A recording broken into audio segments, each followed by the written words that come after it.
Hello, and welcome to another episode of the Move Forward Anyway podcast, featuring dream accelerating inspiration. I'm Jeff Meyer, your host, author, entrepreneur, and coach. My goal with this podcast is to help you identify and clarify your own dream by taking wisdom from others' successes and challenges. If you're looking to take action on your dream, to make a difference doing something you love, but your fears are holding you back, then this podcast is for you. If you're interested in finding additional support, you can also check out my Dream Accelerator coaching program designed to help realize your full potential and reshape your future.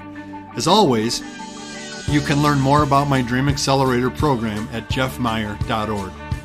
Using my Dream Accelerating formula, heart-centered entrepreneurs can focus on their dream, name their fears, change their mindset, define their next, and move forward anyway. Welcome back, fellow dreamers. It's good to have you with us on our next episode of our Move Forward Anyway podcast, and I am really excited to have Lauren with us today. Lauren Nietubicz from Houston, Texas area. We're so grateful. It's been a while since we've talked face-to-face. There's a lot that's been going on in your life in the last couple of years. So grateful that you're willing to come and share a little bit about Niet Designs and some of the work you do, where that dream started. Why don't you just introduce yourself to the audience today? Yeah, so Lauren, we just moved here. By we, I mean myself and two young children. I grew up in Houston and my whole family is here and wanted to be back near family. As you alluded, a lot has happened in the last year, which we'll, I'm sure, talk about more, but the passing of my husband, it just kind of meant we needed a new start or maybe just a new journey.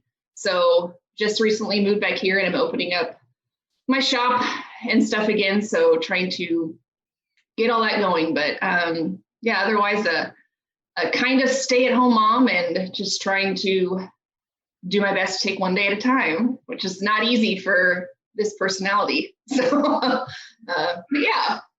Well, tell me about that personality, taking one day at a time and learning that rhythm. Well, I'm a planner, very, very far in advance. You know, in college, the professors would hand out a syllabus, you know, at the beginning of the semester for the entire semester, and who went back to their dorm room and mapped it all out and started on the papers the first day? This girl. So very much a planner, stress out when there's not a good plan. I'm not a spontaneous person, or at least was not.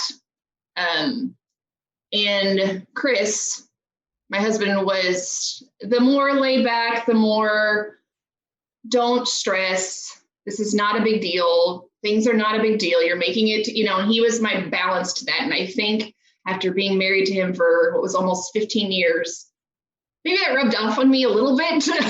So now I kind of channel my inner Chris voice sometimes. And it reminds me that life doesn't have to be so planned, especially when you have young kids or when you believe in a God who changes your plans sometimes and has his own plans. So there's a lot less stress and just trying to focus on today and realizing there's enough worry for today and there's enough grace for today. I don't need to worry about tomorrow so much because all those things will be there as well, as, you know, along with God's love and grace with all of those worries. So just trying really hard to focus on that and be at peace with living that way a little bit more and realizing, all right, so anxiety isn't so high when I focus on just today. Yeah, working on it.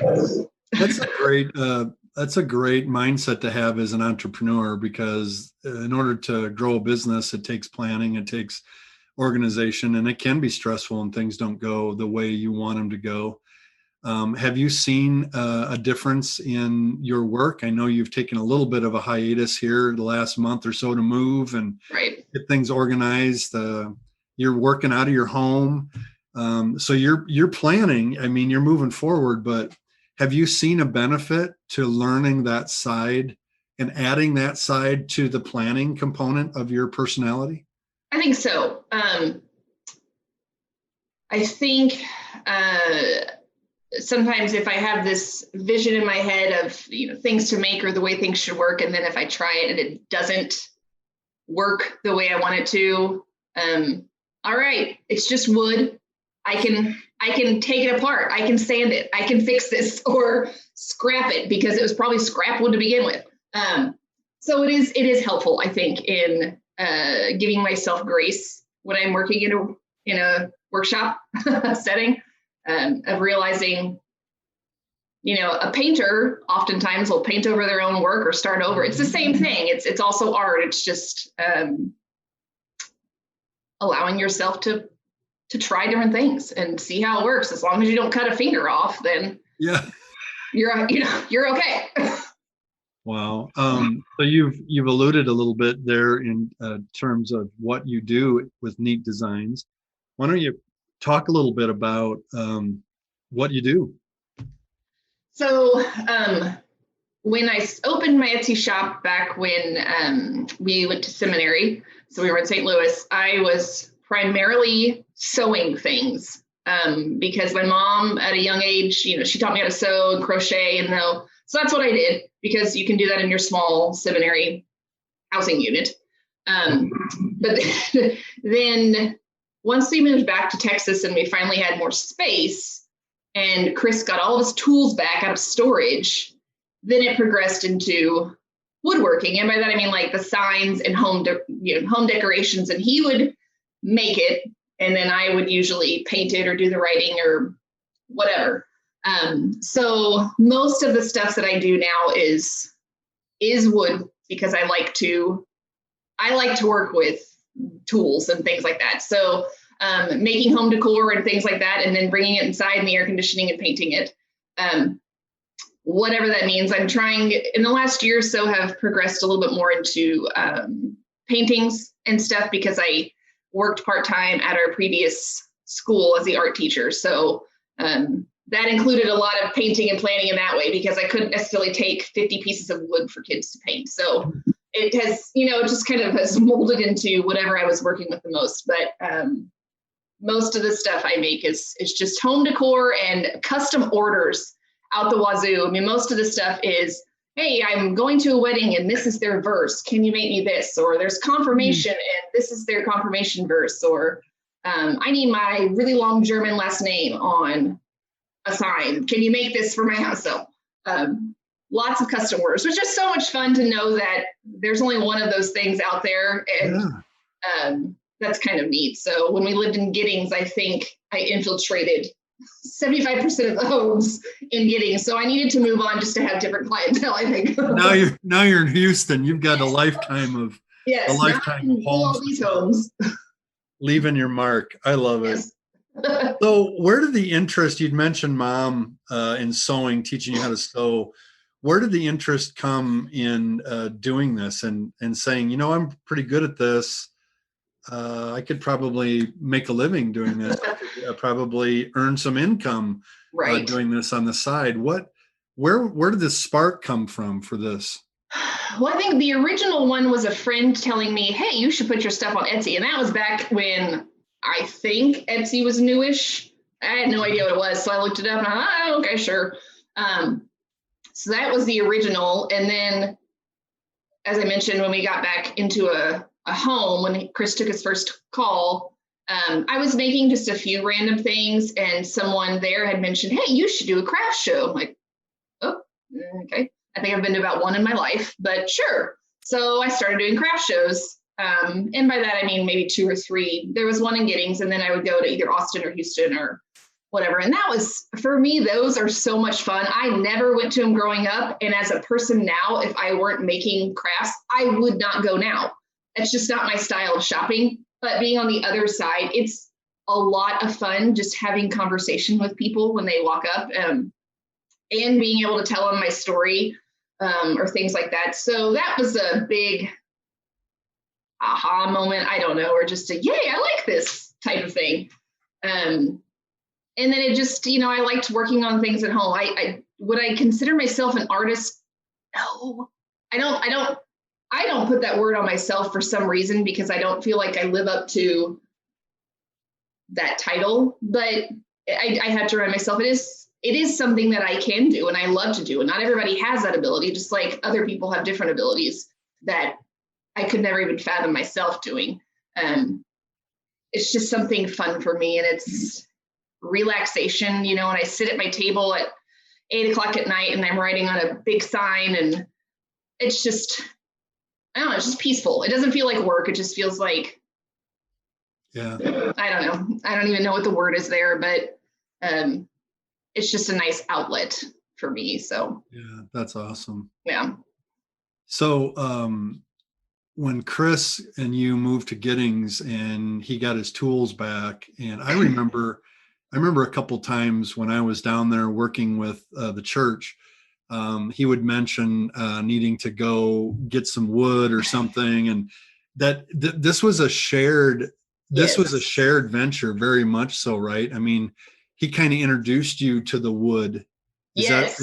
Right? You were not even into the wood. He kind of introduced you to that. Yeah. Yeah, I had no idea, honestly, how to use any tool, including like a drill, probably. Like I had no idea. So that's what I'm saying. The man would make the stuff and then bring it inside. And he'd put this big stack of signs on the table, and then I would start writing. And he loved to do it, because he would, in the evenings after the kids would go to bed, he would go outside in the garage. We had a really nice garage shop in Giddings that worked out perfectly for us. And he would go out there and he would put in his headphones and listen to books on tape or the Bible, or write his sermon while he was woodworking. He had his big study Bible out in the garage, and I'm pretty sure he was writing a sermon shortly before he passed away, and I didn't want to touch the Bible for the whole year. I finally, when we moved, I'm like, I have to pack this up. But he loved being outside, and he loved helping me, and he was my biggest supporter. He would give me ideas, or he would say, yeah, go do that craft show. I'll make it work, even if they were on Sunday morning, which is obviously hard when he's a pastor. But he was a big supporter in that, and I loved that, to have someone be willing to say, yeah, try this. You may not make any money, but you might make some. And I think after a while, he loved it even more, because I could buy more tools. Like, I love your business because it buys more tools. More tools. Exactly. Oh, finally, I think about, I don't know, a year and a half ago or something, I'm like, dude, you need to show me how to use these tools. The thing that got me was I would go to craft shows and people would say, oh, do you make all this by yourself? Does your husband do everything? And like, well, he doesn't do everything, but he does do half of it. I don't like giving that answer. As much as I loved having his help, I wanted to also be able to say, oh yeah, but I can also make these. So I had him slowly start teaching me how to use all the tools, which premonition, that was great, because then I can still do this, because otherwise I would have been able to. So you kind of forced his hand a little bit, and he was willing, and he passed that on to you. Yes, I think he did it reluctantly, because he knew that there would be times when both of us would be working in the garage, and he didn't like that. He wanted his alone time. He wanted his alone time, because there was a TV out there, and he wanted on Saturdays, he'd watch football. Well, we would choose different football teams to watch. So, we had to just pick different times. Oh my gosh.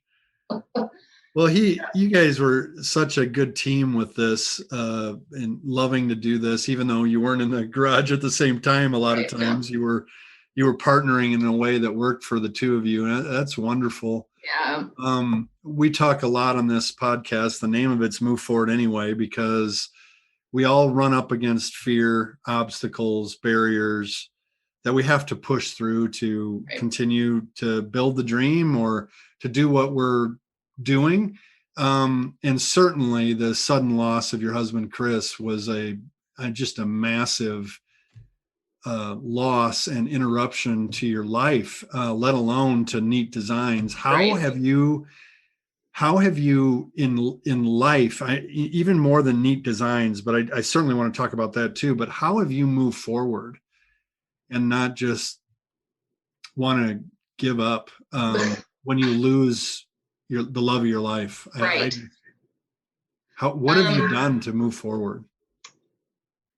The first thing I did was I bought a new car. Okay. Yes, I moved forward. There you go. This was what's weird, and I say that jokingly, but Chris had just bought a new truck. And I mean, really, it was 3 months old. And I loved that truck, but it was pointless for a young mom to have. The only reason I needed a truck was when I needed to go buy wood.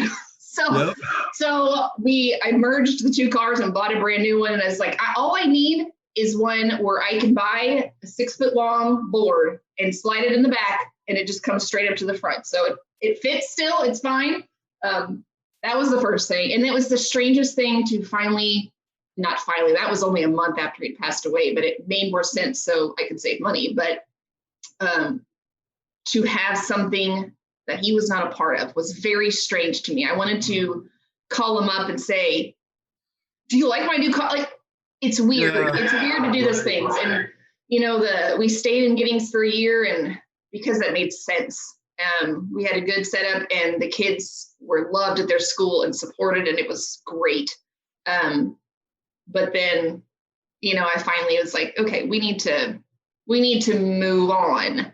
Chris would have wanted that. There was not, we loved the people there, but there wasn't a ton keeping us there because we didn't grow up there. I didn't have family there. So we picked up and moved. And I feel like while it was a very hard decision and a tough thing for all of us, it is the right thing because everything has been, all the right doors have been open. I have not had to do much of anything as far as selling my home, finding a new home in this crazy market, finding another part-time job, all those little things. And so this was the right time. This is the story God wanted for us, and it's working. So that's, a big portion of the moving on. As far as the woodworking and things, I stopped it after he passed away for a few weeks, but not very long, because why? That's my outlet, when I'm in the midst of all this paperwork and trying to figure out insurance and all that stuff, which is a mess. I just sometimes wanted to push that away and write or paint or go cut wood. So, that was a big part of it too. And then I think, as much as I hate it for my children, for them not having their dad, to have young kids is an easy way to keep moving forward because you can't stop. Yeah. You can't stop. They don't stop. I can't just give up. I can't not make dinner or pay the bills or make sure they have the right clothes for school. We have to keep going. So, I think that's a good and a bad thing to have that mindset of one day at a time, we're just going to keep trucking forward. But at the same time, I have to make sure, am I allowing myself and all of us to grieve through this process properly? But maybe there's not a proper way. I don't even know. But that's really all I know how to do after this year is just keep moving, because I know there's a good story there. We have a great story. I know there's more to this. So we're going to keep going.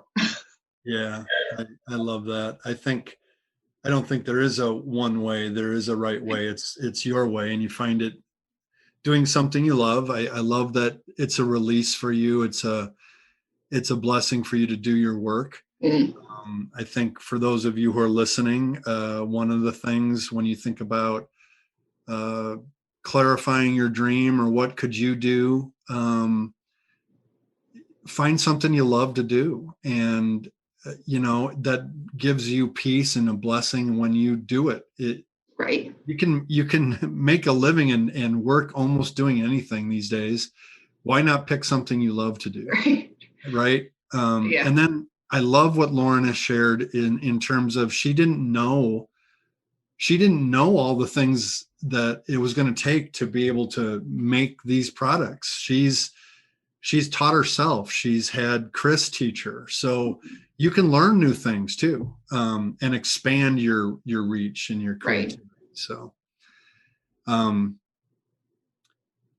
yeah, so that's wonderful. Have the kids gotten involved in the production line at all? Do they have some time to create with you? Well, okay, so every now and then they'll come outside and want to help me, but then they'll realize it's really hot and messy. So that doesn't last too long. Funny thing, like, because I've made a lot for our new house, and some of it I realize this would not be smart for me to try to hang by myself or attached to the wall by myself. So I have to acquire a child to help me. And that's, yesterday I taught my daughter how to use a level, and those, so it's the, maybe it's the conscious way of teaching her how to do that. But I think this is really funny is that my daughter especially, she's 9, loves to do art, go figure. Mm-hmm. And about 2 years ago, I realized whenever I would ask her if she wanted to paint, she would say yes, but she never wanted to paint on paper anymore. It always had to be on wood. So Chris or I would go outside and quickly cut like a heart, or here's a scrap piece, paint this somehow. And so we ended up with all these random pieces of painted wood. I don't know what to do with, but I get where she was coming from. Like, I don't even paint on paper anymore. And when we left our previous school, one of her teachers gave her like a going away gift, and it was a box of scrap wood because she knew Lily loved to paint on wood. She had told her about that before and said, yeah, I don't, it's either canvas or it's something out in the garage, not paper. So I think her seeing me do that has rubbed off in that way. I think eventually they'll make it outside a little bit more when it's cooler, maybe, but yeah, so they have their own way of helping. It's just not always the safest setup in the garage. So maybe I need to wait till they're a little older. My children love to run around life barefoot.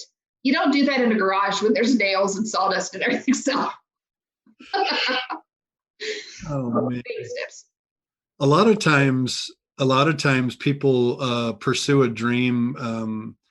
The source of the dream is to fix something that's broken, or to meet a need in the community that they see that they can make a difference in, or sometimes it's to solve a problem that they've discovered in their own life, and create it. Something's not out there, so I'm going to make it. Right. What's the problem or the solution that you provide with your work?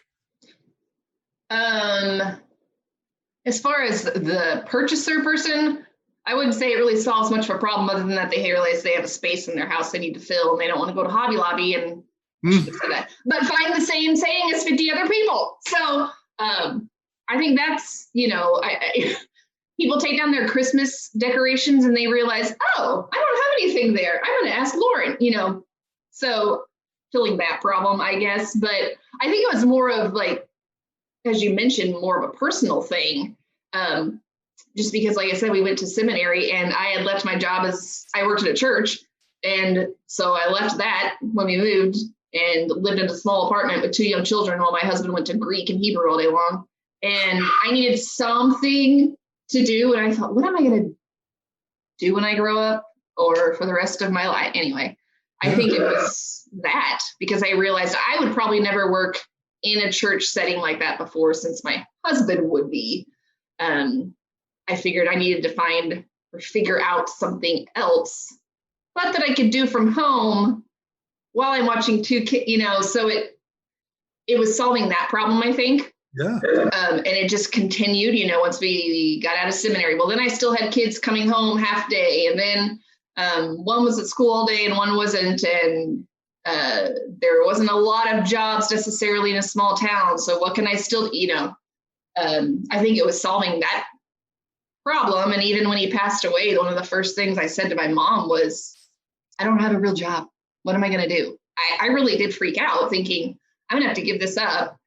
and find a real job, that I probably wouldn't enjoy. And that I struggled with a lot, but then I thought, how am I going to do that with 2 young kids at home? Yeah. That balance is something, or that lifestyle is not for me. It works for a lot of people and that's impressive, but it's not my personality. So I still needed to figure out how to be able to do this because I need this, and I want to have joy in whatever I do. And I know that's not always practical. And I know it would make more sense for me to take a full-time job that has benefits and pays more or is consistent. But I think I'm a better mom. Yeah. That I get to do something that I'm happy doing and I enjoy doing, and I can help pay for things that way, at least for right now. And I pray that continues, and or God really opens my eyes to see how I can make this grow and work better for our family so that I can always be able to do something I love to do. I'd hate to give up this because it's something that still ties me to Chris, and that's important. Absolutely. And it brings you joy, and yes, and you can be mama, and you only get to be mama for those little ones for one lifetime, right? I know. Yep. And there's nobody else that can do what you do. So I'm thinking about the niche. I'm thinking about the people that are in your boat, single parents, not just single parents, maybe moms of little ones that are feeling the pinch of going to work and leaving their kids and wanting to do something they love and they're good at and be available for their children. What word would you speak to these people who are listening to this podcast and in the similar life experiences you are experiencing right now? I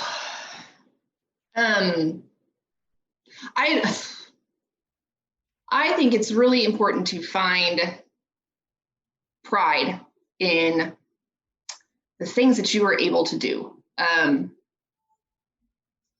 Because there are a lot of times where I try to come up with fancier words when someone asks me, well, what do you do for a living? Moving here, my neighbors would ask me that because they know nothing about us. I'm like, well, I make a lot of noise in my garage. Sorry. If you hear an air compressor, it's my house. So it's weird to tell them, well, I have my own business. And so then they're expecting like this big, oh, what do you do? Like, I cut wood and make decor. And I don't need to do that. I'm downplaying myself. I'm also downplaying people who create, artists, which runs the gamut of a lot of stuff. So finding pride in what you are able to do. We all have our niche. We all have our abilities.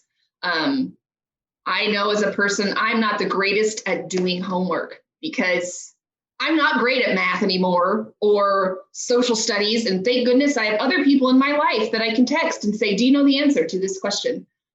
That's their niche, not mine.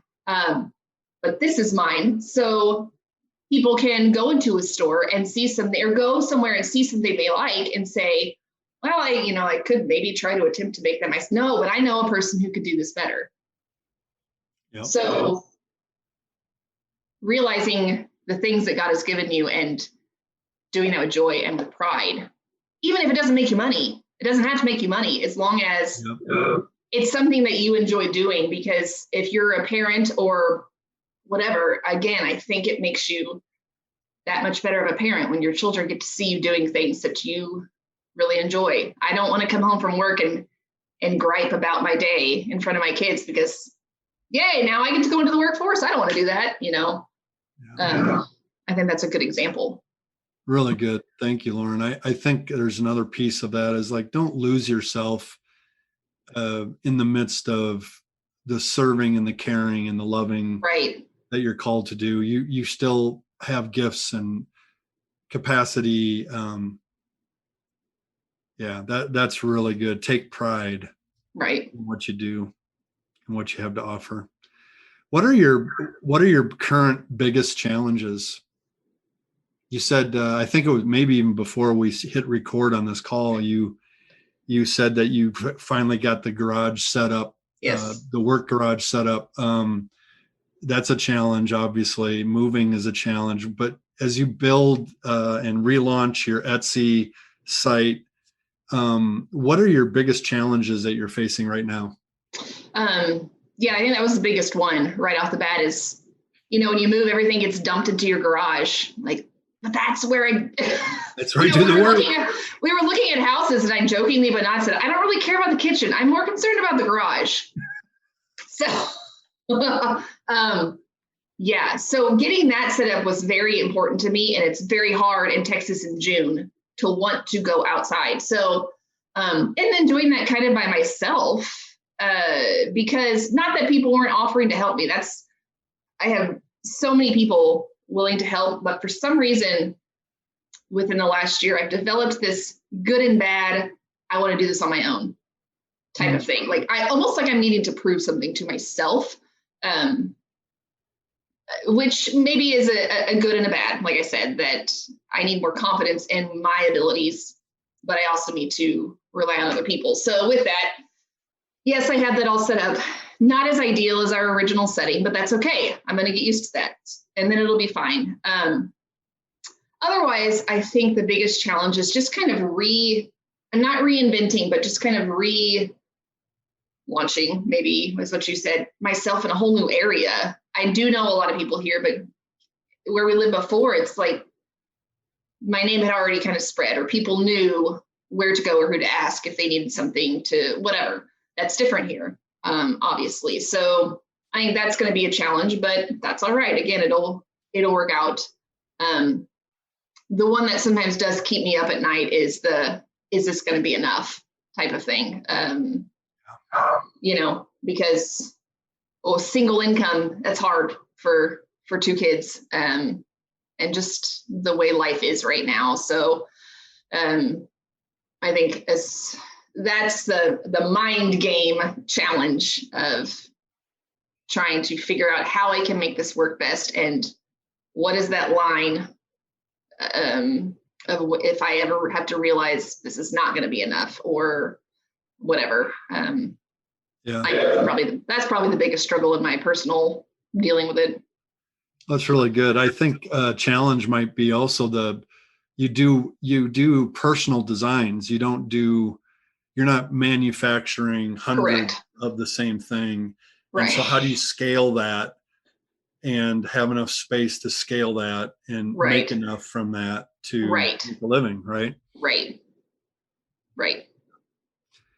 I want to give you an opportunity here near the end of our discussion to just share something that I didn't ask. What would you like to share to someone who is listening to this and getting a spark in their own mind and their own heart about, what, I have something I have always wanted to do, I've always wanted to try, but I've been afraid. What would you say to them today? Well, for one, you never are going to know unless you try it. I've been telling that to my kids a lot. As they're at soccer camp right now, and my daughter is very much like me, does not like competition. And so she was reluctant to want to go do this. And like, you're never going to know if you like this unless you try. It's just trying. And I know as an adult, especially, things seem bigger when you have an idea. That's scary. So to say you're never going to know unless you try, I know this seems cliche, but you're not. I mean, there are so many pieces of random art in my house because I wanted to try it and then it didn't sell. I'm like, well, whatever. I just eventually will just have this montage room of just all the things that never sold. Whatever. But yeah, you're never going to know. But again, I think it's just finding people that are encouragers for you. I like to, when I am struggling with this, I know the people that I need to go to have that boost of confidence. Obviously, the first one was Chris. And he got me through a lot of tough times with, the stress of getting ready for craft shows or things like that. But there are certain people I know that believe in what I'm doing, or at least have that pride for me when I don't, or will say, you need to charge more. You were underestimating yourself, things like that you need to hear. So I think regardless of what you're doing, just knowing the people and surrounding yourself with people that would encourage you and give you that word when you are kind of down and out about, well, is this, a good idea? Should I try? Again, no, you're never going to know unless you try. It's like making dinner. I don't know if it's going to taste good unless I try it. It might end up in the trash, but. Yeah, I love that. Those 2 points are huge. I think of I think it's a Chinese proverb, the way is made by walking in it. You're never going to know if you don't try. And surround yourself with people that are your encouragers. Chris was certainly that, and that's a huge hole, right? Right. But there's others that can come alongside and are. And right. I love that. Well, and you say that, and this is odd. It just kind of came to my mind. I see the encouragement that Chris gave me through my kids. My son, all of a sudden, we have more wall space here than we did before. And he's like, you need to make one of those paintings that you see. And I saw one the other day in a store and he was telling me about it, whatever.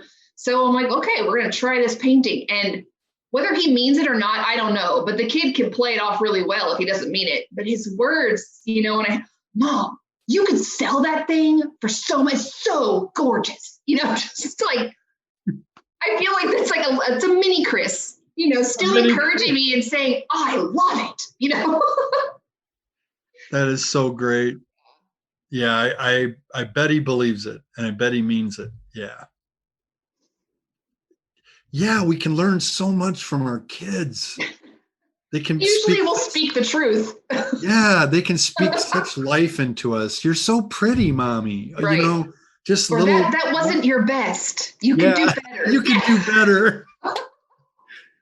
And I love that you should charge more. I think that with so many heart-centered entrepreneurs that I deal with, we sell ourselves short. Yeah. With the value that we add with our work. That's a great encouraging word. Right. Well, I think a lot of times we think this comes easily to me. That doesn't mean that you take it or, I always have to remind myself, if I'm selling lower, that's actually hurting other people who do a similar thing, because it's underestimated. So it's just you're right, though. Doing something you do really well naturally, the thought can come in, well, I shouldn't charge much because it's easy. Well, no, that's your gift. That's your That's your unique gift to the world. So that's awesome.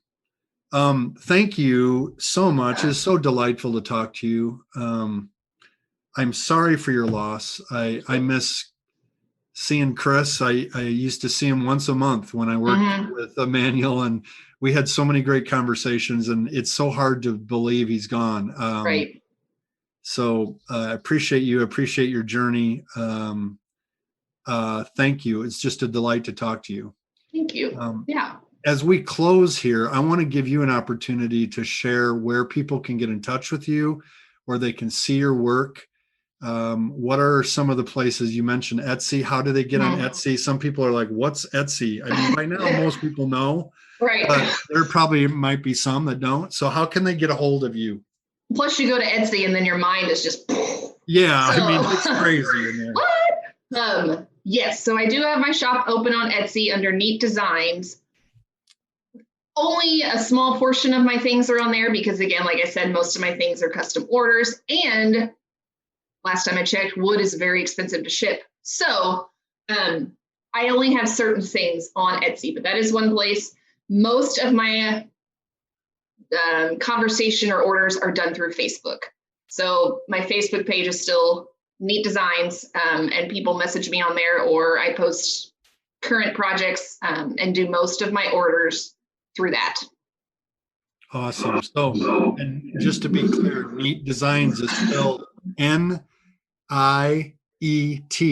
Correct. Yes. Designs. Yes. Both on Etsy and on Facebook. You can follow Lauren, see some of her work, communicate with her directly. If you have something you saw at a store that you want to make a little tweak to and have her create, or like, I love that you want to give some wedding gifts away or whatever it might be. Right. She does a lot of custom work and would love to hang some of her art in your home and let her be a part of your story. I think that's pretty cool. I love the way that you say earlier in the interview how you know that you have a bright future and that God's got more in your story. Right. That keeps you moving forward anyway. Promises that, doesn't he? Yeah, he does. He does. And sometimes it's really hard to believe because we're hurting.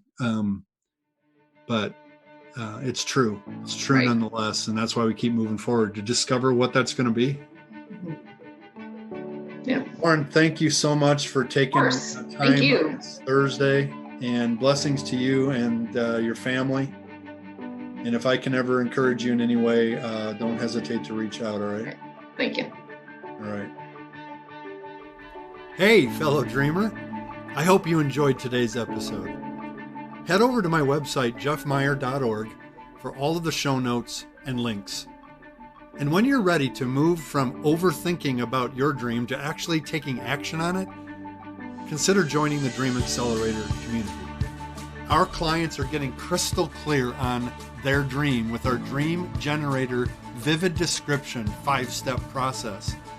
They're discovering the truth about fear and how to use it as fuel to take courageous steps in the right direction. And most importantly, they are walking a clear path forward because they have made an investment in themselves to confidently realize their dreams. The results are so inspiring. Having coaching and companions on the dream journey is crucial. Remember, fear will come, fear will stay. Move forward anyway.